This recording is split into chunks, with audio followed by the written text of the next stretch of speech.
Speaking of the best, here I am to give you the best picks in fantasy this week at PTL's Fantasy Minute. So let's kick it off right away with the guys that you are going to want to start on your lineup, the studs.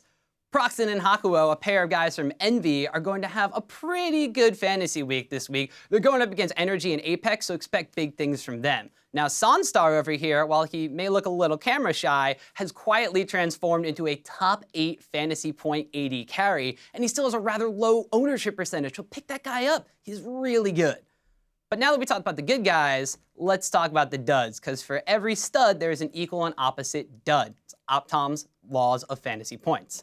Darshan and Stixay had a really good week 6, but going up against TSM and Immortals this week, they're not going to have a really good week 7, so you may want to put them on the bench.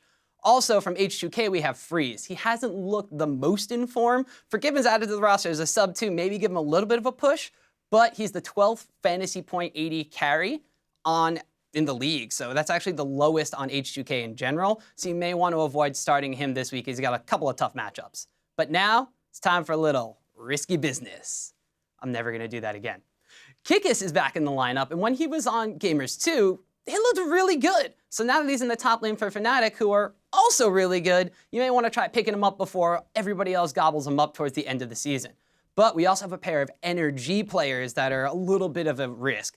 Going up against Phoenix 1 and Envy, they could potentially pull out not only some big fantasy points, but some victories, especially against Envy. You may not think they're going to put up points in that game. These are the 2 of the longest game time teams in the North American LCS. So, of course, if we learned previously, long games, lots of fantasy points. So you can take a risk on those guys.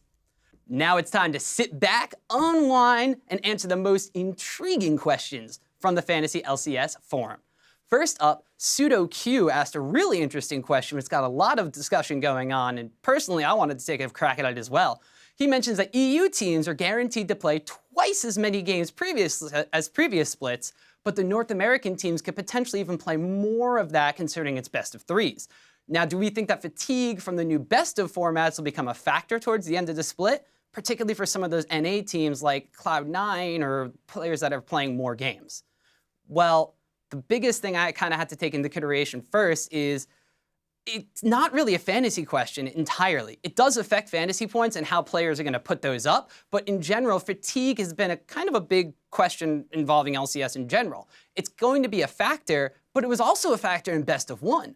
Now, if you look at Europe, they're playing twice as many games. They're playing the same amount of days, 2 games a week. North America, the teams don't play every single of the 3 days. They still only play 2. So fatigue could be a little bit of an issue there just based off more games, but it's not more play days that they're going to be looking at.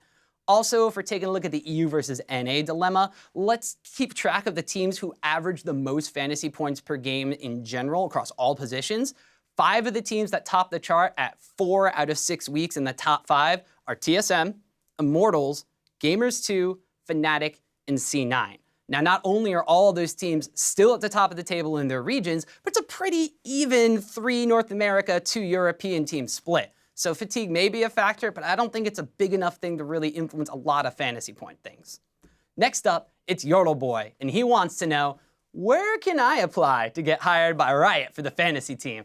Well, Yordle Boy, as you and I both know as stats guys who keep track of some pretty cool prediction lists, if you dig deep enough into the Excel matrix, we hide in between the cells, and that's where you want to submit your application. But honestly, you do some really good work on the subreddit, and our numbers match up a lot, which I think is pretty cool because that means that at least one of us is doing something good. But our final question comes from Arnik BB. Hey baby, how's it going? Is it possible for future Fantasy LCS seasons to recognize player roles rather than individual players to accommodate for some situations like the Bunny Fufu and Smoothie Snafu? Instead, just start C9 support.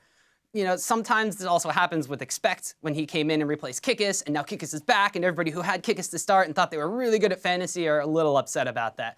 But user Satan's Fate actually responded with a response that I kind of share a similar sentiment with, which was, I mean, it's annoying, but it's part of the game. You have to manage those roster swaps. And it's true, don't hate the game, hate the play. Wait, I think that's, I don't know, but it's part of fantasy. That's why we give you guys studs, duds, and risky picks so you can try to balance out some of those holes in your fantasy rosters. Keep those questions coming, guys. I'll be back next week to answer some more of my favorites, or some of your favorites as well. But until then, may all of your fantasy points be